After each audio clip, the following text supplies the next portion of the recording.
જાય, તું જમવા બેસે ત્યારે તારા પાસે ફોન હોય, તું ડ્રાઈવ કરતો હોય તોય તારો એક ફોન ચાલુ જ હોય, તું પબજી રમતો હોય ત્યારે બીજો ફોન તારો ચાલુ હોય, બરોબર? તારા બધા ફોન ચાલુ જ હોય 24 કલાક, પણ જ્યારે મારો ફોન આવે કે ત્યારે ઉપડે જ ના.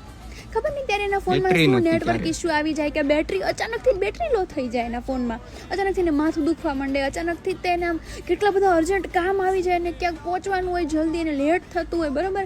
ઊંઘ આવવા માંડે અને બધું ટૂંકમાં આખી કાયનાત ભેગી થઈને છે ને બિચારાને હેરાન કરી મૂકે. જ્યારે હું એને ફોન મેસેજ કરું ત્યારે ખબર નહીં, સોરી સોરી, બહુ જ સોરી, આમ દિલથી સોરી તને, ખબર નહીં દીકરા, હું તને ફોન કરું ત્યારે જોઉં કેમ થાય, મારો જ વાક છે. ના ના, તારો વાક નથી, તારો વાક છે. સોરી, બહુ સોરી તને, એકદમથી દિલથી સોરી મારો દીકરો.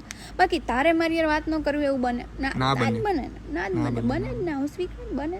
તને મારા ફ્રેન્ડ થી શું વાંધો છે? એટલે પાછો તો મને પૂછે છે કે તને મારા ફ્રેન્ડ્સ થી શું પ્રોબ્લેમ છે? આ વાંધો છે મને શું સમજી રહી, મને એ સમજાય શું? હું કઈ નાની નથી, મારે 25 વર્ષ છે, બરોબર? મારા 19 છે.